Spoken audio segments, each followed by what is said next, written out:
Hey everybody, welcome to Home Life 365. It is cold outside, I'm in the mood for soup, and I have some leftovers in my freezer that I need to use up. So today I'm going to make a hamburger vegetable soup. In my family we always called it goulash, and as I've learned as I got older, what we call things is not always the right thing. But if you hear me refer to it as goulash, it's because that's what I've always heard it all my life, even though this is really a hamburger vegetable soup. So I will bring you down to the stove and we'll get started. Okay, to get started, I have started in a Dutch oven. I have it on medium heat, maybe medium high heat. And I have added a pound of ground beef. And this is a very lean ground beef. And what I want to do is just get it browned up. I want a little bit of color on it because it's going to add a lot of flavor. So I don't want it just cooked. I actually want brown bits. So I'm going to let this go for a few minutes. And then I will, sorry about the seed. I'm going to let this go for a few minutes. Then I'll be back with you for the next step. Okay, I have got my ground beef browned off. I hope you can see that there's actual brown bits in there. Not burnt, but browned. And you can see my ground beef was very lean. There is no fat. So if you have fat in your pan, you may want to go ahead and drain off your ground beef and add it back to the pan. Now that my ground beef is browned up and there's no fat in the pan, I'm going to add a pint of tomatoes. And this is tomatoes that I canned.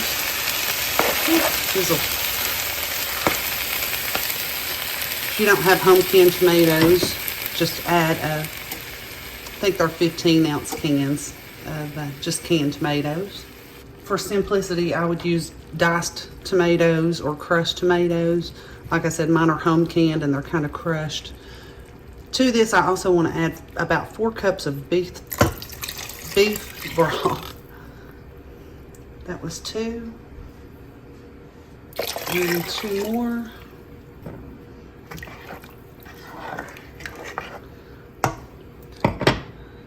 And that is not going to be enough broth, so I'm going to change that. Let's add 6 cups of beef broth.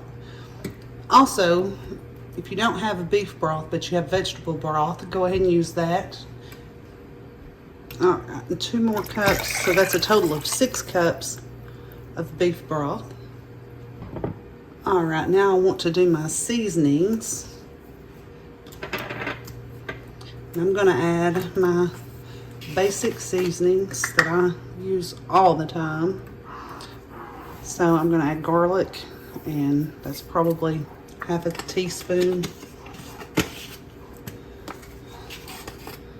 Onion powder, same, about half a teaspoon. Italian seasoning, a little bit more Italian seasoning. That's probably, sorry, my oven's ready. I'm making cornbread. That's probably close to a tablespoon of Italian seasoning. If you don't have Italian seasoning, it is thyme, oregano, marjoram, basil, rosemary, and sage. And I'm just using this Supreme Tradition. So this is either Aldi brand or Walmart. And I'm also going to go ahead and throw in a bay leaf. That's completely optional. If you don't have any bay leaves, don't worry about it. It'll be fine without it. Now I just want to bring this up to a boil.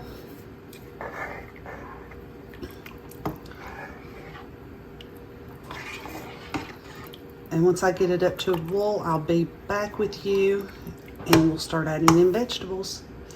And in the meantime, I'm going to go ahead and get my cornbread in the oven. I'll be back soon.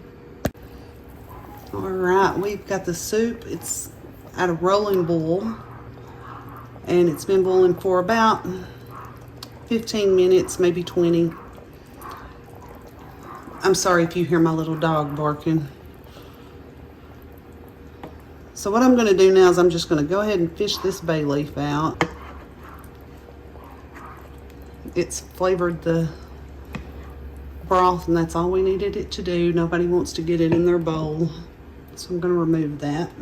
Okay, now the next thing I want to do is add vegetables. And what I do all year is I keep a Rubbermaid bowl in the freezer. And anytime we have leftover corn, green beans, or peas, I add the leftovers to the bowl. And I have several bowls here. I have 3 different bowls. So you can see it's just mixed. This one's corn and green beans. And this one's corn and peas, and maybe some green beans in the bottom. And I'm just going to add all of these vegetables right into this soup. I didn't thaw these first. They're still frozen in a big block. And I'm just going to drop it right in.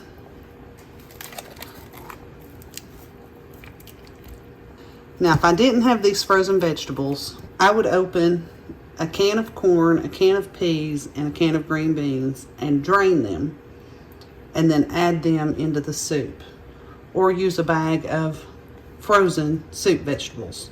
This is the best way that I know to save leftovers and turn them into something delicious and hearty.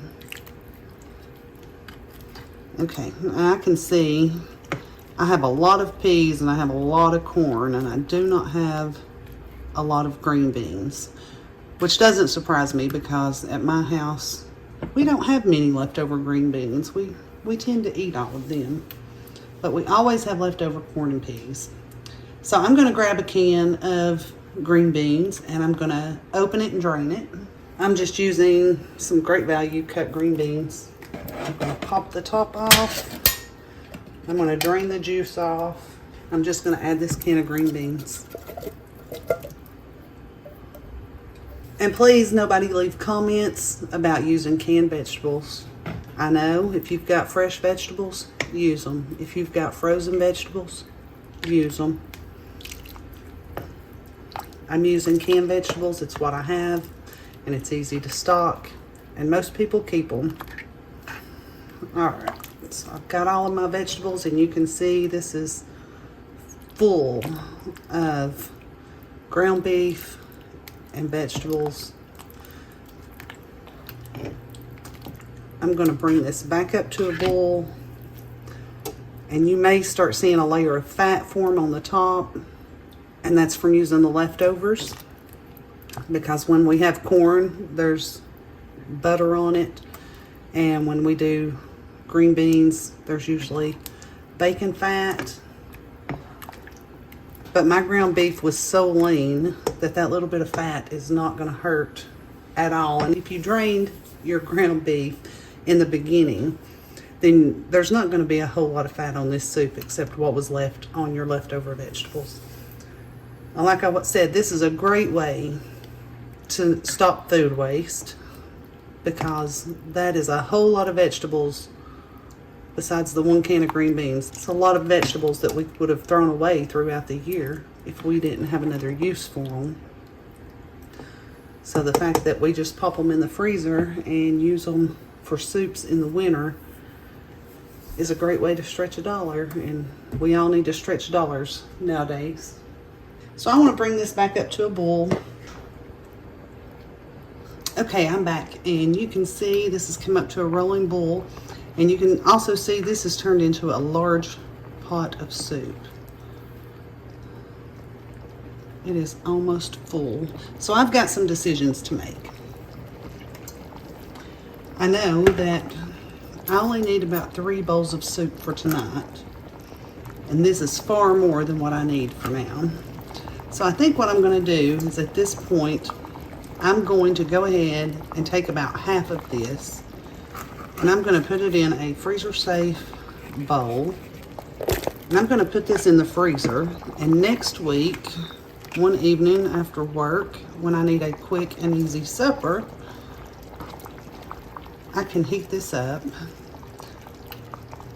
add more broth, and this will be a whole other meal. I'm going to take more of the vegetables than the broth, because I'm about to add elbow macaroni. So I need the broth. So I've taken about half the pot and I've put it in a bowl. So next week I can thaw this out of the freezer. I can add some chicken broth to it. I can add some elbow macaroni to it, and dinner will be done. And what I want to do now for this, I'm sorry about this steam. I'm going to add about a half to a cup of elbow macaroni.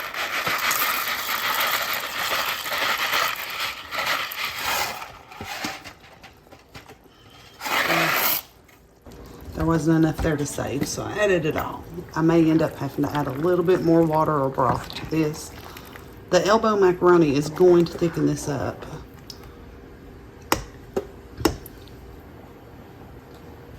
So I'm going to add a cup of water just for good measure, because I know the macaroni is going to thicken it.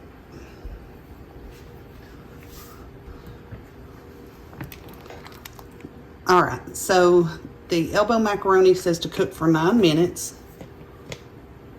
And I know this is going to come back up to a boil pretty quick because I didn't add that much to it. So I'm going to go ahead and set my timer for 9 minutes, and I'll be back with you when it's done. Okay, the timer just went off. And my instructions on my macaroni said 9 minutes. So what you want to do now is just test to make sure that the noodles are done. I'm just gonna cut with a spoon, and it cut very easily, so they're done. I don't want to overcook my noodles right now because there is a lot of heat in this pot, and it's going to be a few minutes before we actually sit down to eat, and those noodles are going to continue to cook. So I'm going to turn the heat off right now. Now the last thing I want to do is just give this a taste and see if the seasoning is okay. That's very tasty. I do think I want to just add a little bit of black pepper. I didn't add any at the beginning. Now that should be very good. So I just want to go ahead and spoon up a bowl.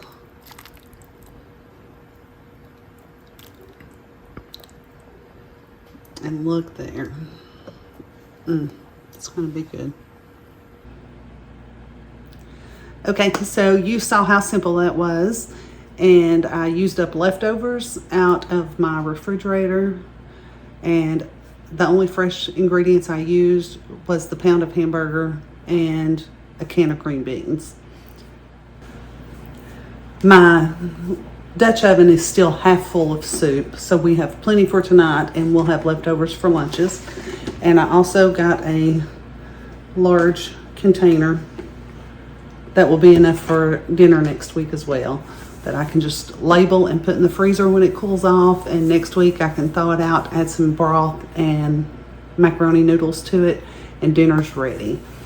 So this is good with saltine crackers if that's what you want. Tonight we're having it with cornbread. We love it with cornbread. And if you need a recipe for cornbread, I will put one in the cards up here somewhere right now. So you can click on that and go over there and watch that also, and you'll have a complete dinner. So I hope you'll try this recipe. We love it. It's hearty. It uses up leftovers. It saves money. It's a win-win. If you have any suggestions for recipes you would like to see, please leave me a comment below. And if you don't mind, hit the like button and the subscribe button. It helps me out. Until next time, have a great day.